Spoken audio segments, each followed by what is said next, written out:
welcome to Man's Model Moments. This past week we had the latest of Airfix's recent surprise announcements in the form of the Avro Anson, following closely behind the F86 Sabre, both in 1/48 scale. Now of course neither of these kits is new, but they are both recent toolings, the Sabre being first released in 2021 and the Anson just a couple of years ago in 2022. We've also had the 1/72nd scale Typhoon re-released in the same vein. Now although Airfix have made a big song and dance about these releases, they are essentially just the same kits as have been released before with new decals. The Sabre is the F84F, and the last release of this kit was as the F86F40. The Ansons are both Mark 1s, and the Typhoon has been released no less than 8 times prior to this one. We've also seen an awful lot of this from Airfix this year, with the Tiger Moth, Tomahawk, Gladiator, Meteor, Provost, Sea King, Spitfire, MiG-17 and 109E, the latter in both 1/48th and 1/72nd scale, receiving new decals. In addition, we've seen the re-release of a few kits without even new decals, the Swift, Walrus and Whitley for example. Now the cartograph decals that Airfix uses are some of, if not the, best in the industry, and if you were to buy a set of decals in the aftermarket you could easily spend £10 to £15, so having a kit with the markings you want, especially from such a high quality source, is ideal. But I have a couple of questions on these. Firstly, does a new set of decals really qualify as a new release, with all of the marketing hype that Airfix associates with it? And secondly, what is driving these sorts of releases? Now for the first question, we can have a look at some other companies and what I've said about their releases in a similar vein. If I go back to my Revell release video earlier this year, I was quite scathing about their Red Bull releases, which are just new decal schemes for, in their case very old, prior kits. People have also poured some vitriol over Revell for releasing a lot of special schemes for their kits too, but is this really any different just because Airfix are doing it? The short answer I think is no. I think releasing kits with different schemes is a perfectly reasonable strategy for any model company. After all, they need to recoup their investment in the tools that they have made, and the best way to do that is by appealing to the widest range of modelers. As to the noise they make about it, well that's because they want to sell as many of those kits as possible, and I'll talk a little bit more about that when I come to the second point. With that, I think the answer to the first question really comes down to what they're releasing and when. For the Sabre, Typhoon and Anson, these were all recently released. I've kits of all of them in my shop already, so releasing a different set of schemes can't really be classified as new. Re-releases are always welcome, especially when kits are hard to come by like the Walrus and Swift, but they're in no way new. So then let's have a look at the second question. Now Little Wicket Railways released an excellent video on Hornby recently, talking about some of its financial difficulties. I'd recommend checking that out, and I'll link the video in the description below if you'd like to see it. That prompted me to do a little digging, and reading Hornby's financial reports for the past 10 years, you can start to infer several points. Now this is speculation, but it does align with the apparent current strategy of Airfix releases and my personal experience of dealing with Airfix through Hornby over the past 15 months or so. So let's have a look at the Hornby group over the last decade. Here's the revenue they generated over that period. As you can see, sales in 2024 are almost exactly the same as they were in 2015, just a touch over £56 million. There was a low point in 2019, but overall sales revenue has recovered to that of 10 years ago. Now if we look at gross profit, which is how much money the group made from its sales after the costs of selling the products, we can see that mimics the revenue curve pretty closely, as you'd expect. That's because the cost of selling these products hasn't changed a lot over that period. There's some fluctuation of course, particularly in 2024, where the cost increases some £3 million over the pretty stable 3 prior years, and I'll come back to that. So this looks pretty healthy, right? Why are people worried? Well that's because the profit you make selling something doesn't account for all your business operating costs. Loans, salaries and everything else. That is reported as your operating profit, the amount of actual money the entire business has produced, and Hornby's looks like this. Yes, that's very different, and yes, most of that is below the zero line, and yes, the scale on the left is in millions. So what's going on here? How can Hornby be making and selling things with a profit margin of 40 to 50% and not be able to run an overall profitable business? Well, that's a bit beyond the scope of this video, and the reasons of course are varied and complex, and not necessarily related to our question, or even Airfix in general, but I will mention a couple of things about this later on. First though, I want to look at something else that is related to this and might shed some light here. That is the question of inventory. As you can see, despite attempts to reduce inventory since COVID, the group inventory has more than doubled from 2017. And that's a problem because those £20 million worth of products are dead money. They're not working for the company whilst they're in a warehouse. An increase of £10 million worth of inventory can very much be the difference between profitability and debt. It's effectively money that the company has already spent, i.e. a cost, that is not available for generating revenue. Timing is important too. If you look at when Hornby was last profitable in 2022, generating £1 million of operating profit, the difference of £6 million between that and 2023, when the group lost £5 million, is very close to the increase in its inventory of almost £5 million. It is of course not the entire reason behind the story, as I mentioned it's more complex, but that's a huge contribution. So now how does Hornby get this stock off its books quickly? Well, one way to do it is through sales. And I don't mean through regular retail sales, I'm talking about reductions. Think of the numerous 30% off outlet sales, double hobby reward points, buy this much and get a free kit and so on. Price reduction is one of the fastest ways a company can reduce stock and increase revenue at the cost of overall profitability. This is of course all direct to customers, from Hornby directly through its various brands. A normal business also has the option of offering better deals to its distribution network, that is retail shops like mine. This offers the possibility of moving more stock more quickly because retail shops will take multiple copies of multiple kits. The kicker being of course that this is at a lower trade price because that business also has to make money to survive. And this brings me nicely to something I've mentioned several times before, most notably in my Fixing Airfix video, and that is Hornby's go-to-market strategy.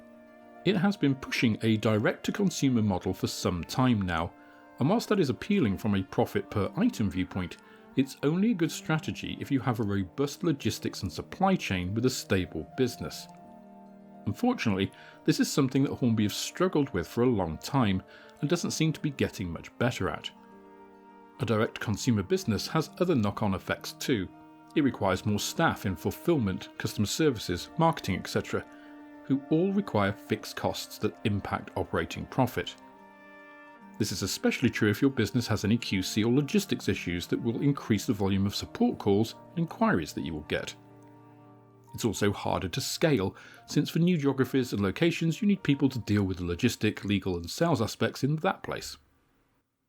If all of this is starting to sound familiar, then it should. Now I just want to take a moment to thank all of you who have supported me directly through YouTube memberships and Patreon. This really does keep the channel going, and without you it would be very difficult for me to be able to continue doing this. Now if you're only just seeing your name on here for the first time, it's because I update this monthly, and if I've prepared some videos ahead of time, then there may still have the old list on, even if the list has been updated since then. Don't worry though, your name will get on the list and will continue to appear throughout your support. If you are considering supporting me, YouTube channel membership is by far the easiest way to do this, since Patreon is becoming a more challenging platform to engage with. Whichever you choose, however, I absolutely appreciate your contributions, and don't forget to come and check out the private members Discord, which you get access to at any level. Now a distribution model removes much of this burden and, the key is in the name, distributes it to local suppliers. Overstock is more easily dealt with since you can offer surplus stock to suppliers at a discount, and you get an immediate influx of revenue, with those retail outlets essentially carrying that distributed inventory for you. In short, retail outlets act as a buffer to customers, which allows you to concentrate on your core business of making products. Now this is a problem for Hornby because they've been burning the candle at both ends for some time now, and trader satisfaction is not high. I've mentioned it myself, but it's pretty much well known that Hornby is not well viewed by most model and railway supply shops. Most retail owners are pretty savvy business people. You can't really run a business in today's market without being, and many can see the writing on the wall. I've minimised my Airfix stock over the past 9 months or so, and it hasn't had any visible impact on my business, and whilst I can only speak for myself, I'm sure the same is true of many other retail businesses. I certainly know a few that I've spoken to who have voiced these same concerns, but please do let me know if you've a shop because I'd love to hear your experiences too. Now for those of you who are assuming that this is just the whining of a single store owner who doesn't like what Hornby is doing, let me correct you there. Now of course I don't like the way that Hornby is treating its distribution network, but it's a much larger problem than just upsetting a few shops like mine. This is about the future of the group and companies under it.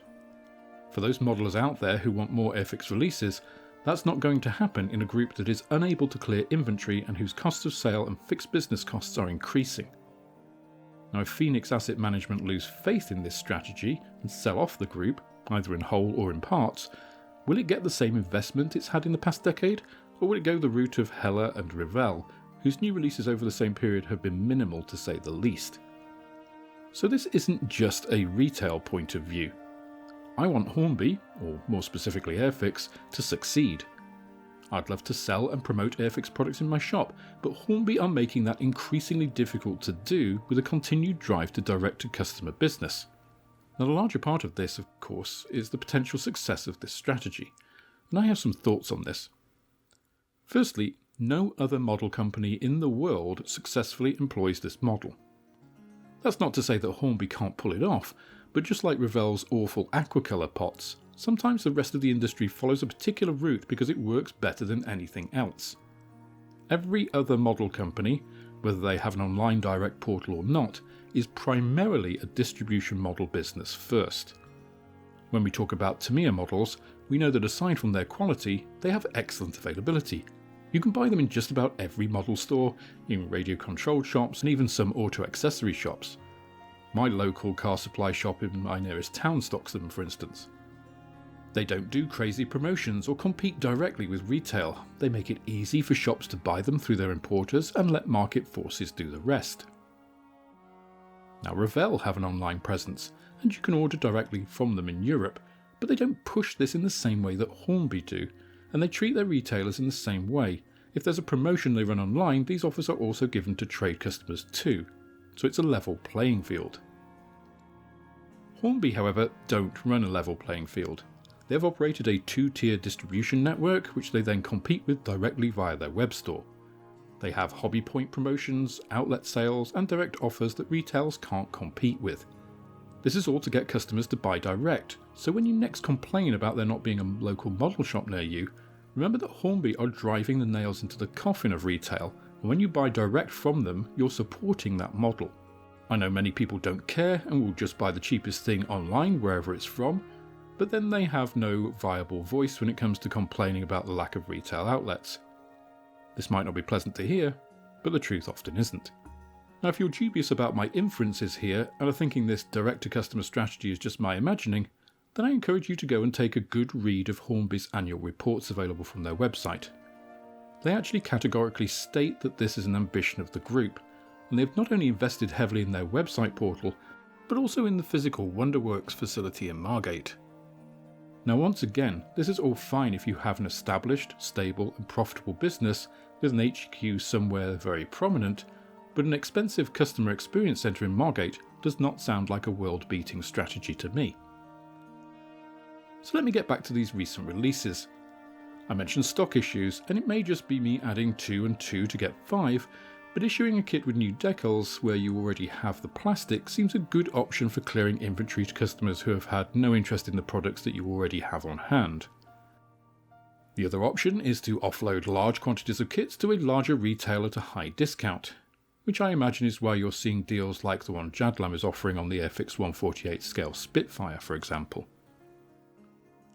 Unfortunately, these are all sticking plaster fixes. They don't address any of the underlying problems of the business. Hornby is generating the same revenue as it did back in 2015, But back then it turned a small profit, whereas today it made a loss of over £7 million. Cost of sales are about the same, so it's other business costs that are making the difference. Whether this will change in 2025 and beyond is anyone's guess. Let's hope so, but just think of this the next time you see an Airfix web sale or an offer that seems too good to be true on a larger retailer's website. It's very rarely that these things happen because companies are doing really well, and perhaps if Airfix's web numbers fall off, they'll be forced to re-examine their strategy and adapt. I don't want to be a prophet of doom here. As I said, I'd love to see a strong Hornby develop an international distribution business that would really allow its sales to take off, but I don't think that's going to happen with the current way they are doing business. If things don't turn around for them soon, then investors may well grow impatient and look to recoup their money in other ways, which is not great for any of us. Being sold and restructured is always a traumatic experience for any business, and it impacts everything they do. So even if Airfix was sold to an eager investor in future, that's going to have a huge impact on releases and new toolings. Again, just look at Revell and Hella if you need any further evidence. I'm also not just ragging on Airfix here. I've met many of the people there and they're all passionate and enthusiastic people, but they're all also under the yoke of Hornby, who run all of the meaningful business interactions. Hornby terms and conditions, Hornby reps, Hornby customer service. The Airfix brand is a small team working within this structure. No doubt they have been tasked with reducing costs and maximising profitability, and they have little say in a lot of these larger frameworks. I wish them all well, but ultimately they are Hornby employees. Airfix, after all, is just a brand, and not a company. I'd love to hear your thoughts on what Airfix and the larger Hornby group have been doing this year, and what you think of the pushing of a direct-to-customer marketing strategy over the more traditional distribution model. Please do let me know in the comments below. That's all for this instalment of Man's Model Moments. If you enjoyed the video, please click the like button, subscribe to the channel for more like it, and share this video with others you think would also enjoy it. You can also follow me on Instagram, Twitter and Facebook, and if you're feeling generous then I also have a Patreon, which is absolutely the best way of helping me to grow the channel and produce more content like this. With that, I hope you have plenty of modelling moments of your own, and I look forward to welcoming you on the next video.